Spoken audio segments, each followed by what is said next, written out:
नमस्कार दोस्तों, भारतीय पौराणिक इतिहास में आपका स्वागत है। आज हम सब बात करेंगे नारद जी का सुखदेव को उपदेश और सुखदेव का सूर्यलोक में जाने का निश्चय, जो कि इस श्रृंखला की छठी वीडियो है। अतः इस विषय में विस्तार से जानने के लिए पिछली वीडियोस अवश्य देखें। शुरू करने से पहले चैनल सब्सक्राइब अवश्य करें और बेल आइकन भी दबाएं ताकि मेरे नए वीडियोस की नोटिफिकेशंस आपको मिलती रहे। और वीडियो पसंद आए तो लाइक, कमेंट, शेयर अवश्य करें। धन्यवाद। तो चलिए शुरू करते हैं। नारद जी कहते हैं, सुखदेव, शास्त्र शोक को दूर करने वाला है। वह शांतिमय और कल्याणकारक है।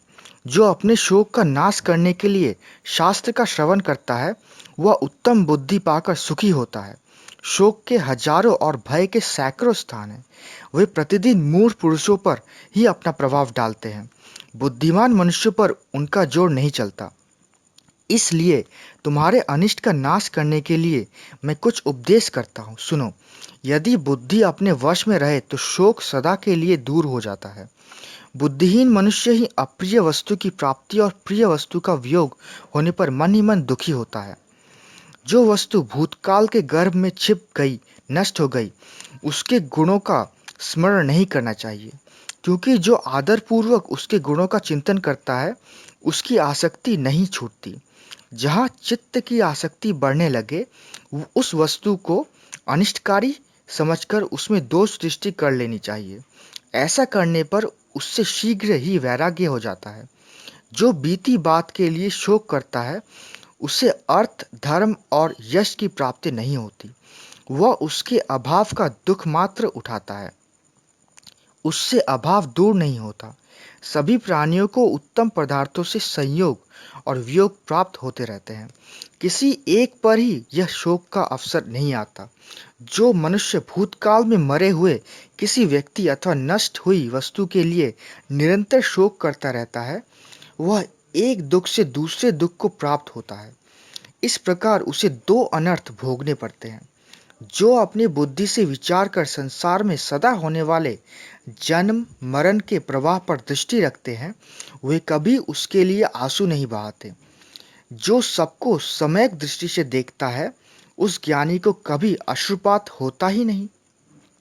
यदि कोई शारीरिक या मानसिक दुख उपस्थित हो जाए और उसे दूर करने में कोई उपाय काम न दे सके, तो उसके लिए चिंता नहीं करनी चाहिए।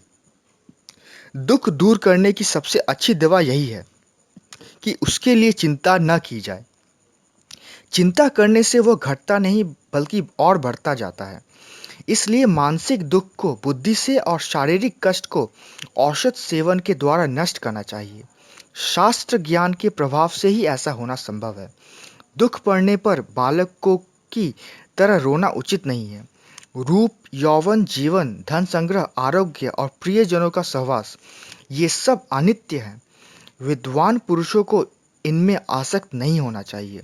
सारे देश पर आए हुए संकट के लिए किसी एक व्यक्ति को शोक करना उचित नहीं है। यदि उस संकट को टालने का कोई उपाय दिखलाई दे, तो शोक छोड़कर उसे ही करना चाहिए। इसमें संदेह नहीं कि जीवन में सुख की अपेक्षा दुख ही अधिक होता है, किंतु जो सुख और दुख दोनों की ही चिंता छोड़ देता है, वह अच्छे ब्रह्म को प्राप्त हो जाता है। धन के उपार्जन में बड़ा कष्ट होता है, उसकी रक्षा में भी सुख नहीं है, तथा उसे खर्च करने में भी क्लेश ही होता है। अतः धन को प्रत्येक अवस्था में दुखदायक समझकर उसके नष्ट होने पर चिंता नहीं करनी चाहिए। मनुष्य धन का संग्रह करते करते पहले की अपेक्षा ऊंची स्थिति को प्राप्त होकर भी कभी तृप्त नहीं होता। वे और अधिक की आशा लिए हुए ही मर जाते हैं।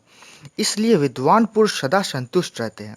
संग्रह का अंत है विनाश, ऊंचे चढ़ने का अंत है नीचा गिरना, संयोग का अंत है वियोग और जीवन का अंत है मरण।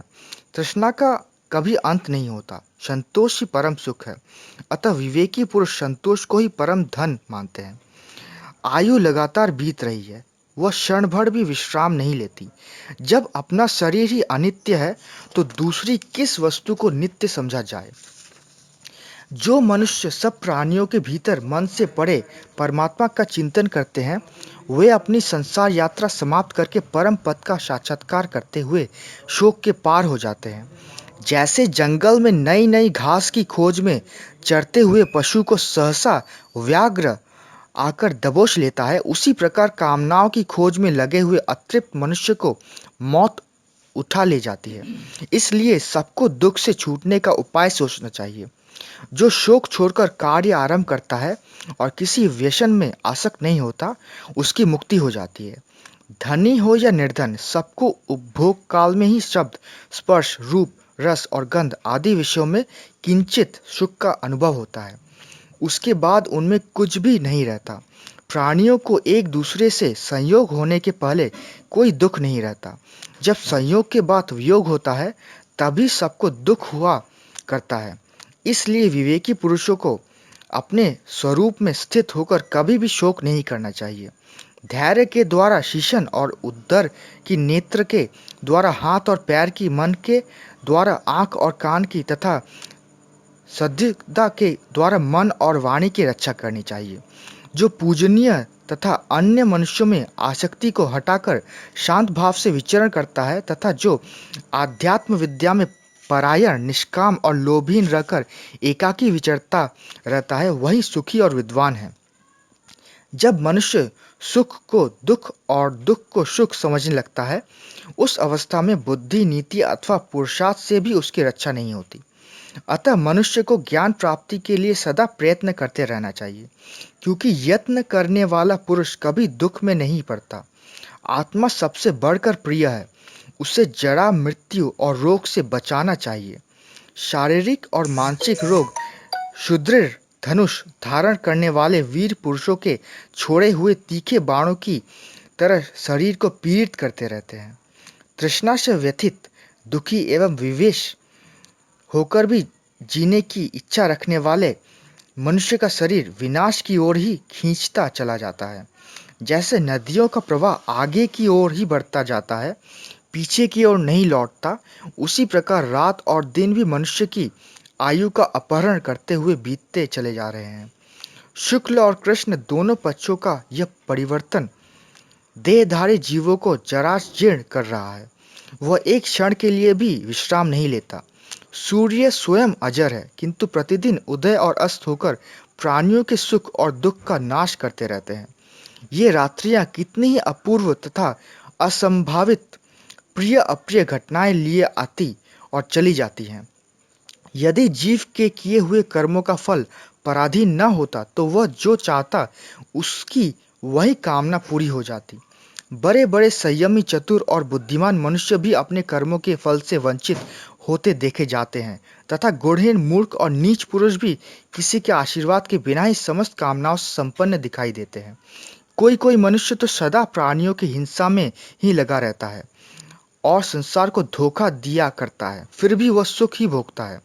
कितने ही ऐसे हैं जो कोई काम न करके चुपचाप बैठे रहते हैं, फिर भी उनके पास लक्ष्मी अपने आप पहुंच जाती है।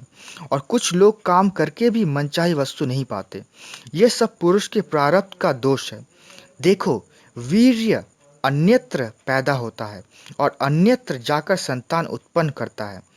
कभी तो वह योनियों में पहुंचकर गर्भ धारण कराने में समर्थ होता है और कभी नहीं होता। कभी कभी आम की बौर के समान व्यर्थ ही झड़ जाता है।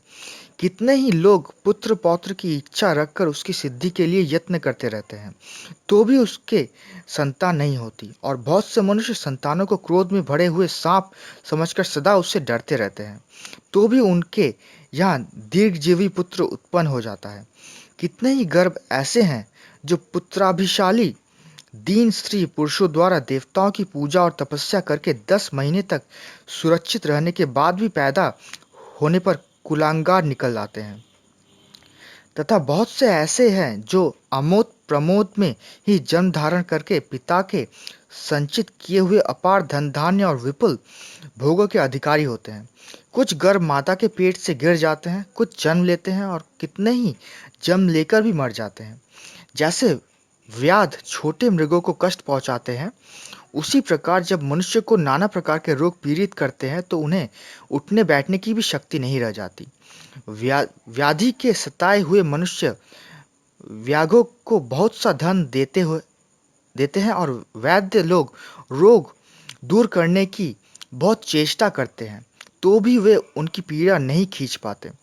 बहुत सी औषधियों का संग्रह करने वाले चतुर चालाक वैद्य भी व्याधों के मारे हुए मृगों की भांति रोगों को शिकार हो जाते हैं। वे तरह तरह के काढ़े और घृत पीते रहते हैं, तो भी जैसे हाथी किसी पेड़ को झुका देता है, वैसे ही वृद्धावस्था उनकी कमर टेढ़ी कर देती है। इस पृथ्वी पर मृग, पक्षी, शिकारी जंतु और दरिद्र मनुष्यों को जब रोग सताता है, तो कौन उनकी चिकित्सा करने जाते हैं? प्रायः उन्हें रोग होता ही नहीं, किंतु बड़े बड़े पशु जैसे छोटे पशुओं पर आक्रमण करके उन्हें दबा देते हैं। उसी प्रकार प्रचंड तेज वाले दुर्धर्ष राजाओं को भी बहुत से रोग घेरे रहते हैं। इस प्रकार सब लोग भवसागर के प्रबल प्रवाह में बहते हुए मोह शोक में डूबे रह रहे हैं। देहधारी मनुष्य धन, राज्य तथा कठोर तपस्या के प्रभाव से प्रकृति का उल्लंघन नहीं कर सकते। यदि प्रयत्न का फल अपने हाथ में होता तो कोई भी मनुष्य न बूढ़ा होता न मरता। सबकी सब कामनाएं पूरी हो जाती और किसी को अप्रिय नहीं देखना पड़ता। सब लोग संसार में सर्वोपरि होना चाहते हैं और इसके लिए यथाशक्ति यत्न भी करते हैं, किंतु उसमें सफलता नहीं प्राप्त होती। प्रमाद रहित शूरवीर एवं पराक्रमी पुरुष भी ऐश्वर्य तथा मदिरा के मत से उन्मत्त मनुष्यों की सेवा करते हैं। कितने ही लोगों के क्लेश ध्यान दिए बिना ही निवृत्त हो जाते हैं तथा दूसरों को अपना ही धन समय पर नहीं मिलता। कर्मों के फल में बड़ी भारी विषमता देखने में आती है। कुछ लोग पालकी ढोते हैं और दूसरे लोग उसी पालकी में बैठकर चलते हैं। कितने ही मनुष्य स्त्री के मर जाने पर एकाकी जीवन व्यतीत करते हैं और बहुतों के पास अनेकों स्त्रियां रहती हैं। सभी प्राणी सुख दुखादि द्वंद्वों में रम रहे हैं। मनुष्य उनमें से एक एक का अनुभव करते हैं, अर्थात किसी को सुख का अनुभव होता है और किसी को दुख का। तुम इस बात को देखो, किंतु मोह में न पड़ो। ऋषि श्रेष्ठ, यह मैंने तुमसे गुड़ बात बतलाई है। नारद जी की बात सुनकर परम बुद्धिमान और धीरचित सुखदेव जी ने मन ही मन बहुत विचार किया, किंतु सहसा वे किसी निश्चय पर न पहुंच सके। थोड़ी देर बाद उन्हें अपने धर्म की कल्याणमय गति का निश्चय हो गया। फिर वे सोचने लगे, मैं सब प्रकार की उपाधियों से मुक्त होकर किस प्रकार उस उत्तम गति को प्राप्त करूं, जहां से फिर इस संसार सागर में लौटना न पड़े, जहां जाने पर जीव की पुनरावृत्ति नहीं होती। मैं उसी परम भाव को प्राप्त करना चाहता हूं। सब प्रकार की आसक्तियों का परित्याग करके मैंने मन के द्वारा उत्तम गति पाने का निश्चय किया है। अब मैं वहीं जाऊंगा जहां मेरे आत्मा को शांति मिलेगी तथा जहां मैं अक्षय, अविकारी और सनातन रूप से स्थित रहूंगा।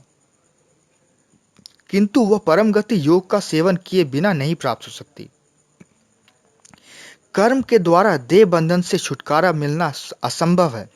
इसलिए अब मैं योग का आश्रय लेकर इस देह गेह का परित्याग कर दूंगा और वायु रूप से तेजोमय आदित्य मंडल में प्रवेश कर जाऊंगा। देवता लोग चंद्रमा का अमृत पीकर जिस प्रकार उसे क्षीण कर देते हैं, उस प्रकार सूर्यदेव का क्षय नहीं होता। धूम मार्ग से चंद्रमंडल में गया हुआ जीव कर्म भोग समाप्त होने पर कंपायमान होकर फिर इस पृथ्वी पर गिर पड़ता है। इसी प्रकार नूतन कर्मफल भोगने के लिए वह पुनः चंद्रलोक में जाता है। सारांश यह कि चंद्रलोक में जाने वाले को आवागमन से छुटकारा नहीं मिलता। इसके सिवा चंद्रमा सदा घटता बढ़ता रहता है।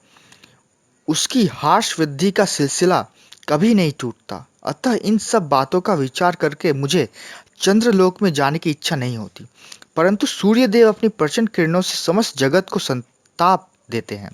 वे सबके तेज को स्वयं ग्रहण करते हैं। उनके तेज का कभी हार्ष नहीं होता, इसलिए उनका मंडल सदा अक्षय बना रहता है। अतः उद्दीप्त तेज वाले आदित्य मंडल में जाना ही मुझे अच्छा जान पड़ता है। वहां मैं निर्भीक होकर रहूंगा, कोई मेरा पराभव नहीं कर सकेगा। इस शरीर को सूर्यलोक में डालकर मैं ऋषियों के साथ सूर्यदेव के अत्यंत दुस्सह तेज में प्रवेश कर जाऊंगा। इसके लिए मैं नग, नाग, पर्वत, पृथ्वी, दशा, आकाश, देव, दानव, गंधर्व, पिशाच, सर्प, राक्षसों से पूछकर उनकी आज्ञा लेना चाहता हूँ। आज मैं जगत के संपूर्ण भूतों में प्रवेश करूंगा। समस्त देवता और ऋषि मेरी योग शक्ति का प्रभाव देखें। ऐसा निश्चय करके सुखदेव जी ने विश्वविख्यात देवर्षि नारद जी से आज्ञा मांगी। जब उनकी अनुमति मिल गई तो वे अपने पिता महामुनि श्री कृष्ण द्वैपायन के पास आए और उन्होंने उनके चरणों में प्रणाम करके उनकी प्रदक्षिणा की। तत्पश्चात उनसे सूर्य लोक को जाने के लिए आज्ञा मांगी और मोक्ष का विचार करते हुए वे पिता को वहीं छोड़ सिद्ध गणों से सेवित कैलाश के शिखर पर चले गए। धन्यवाद। तो आज के लिए बस इतना ही दोस्तों, मिलते हैं आपसे अगली वीडियो में। नमस्कार।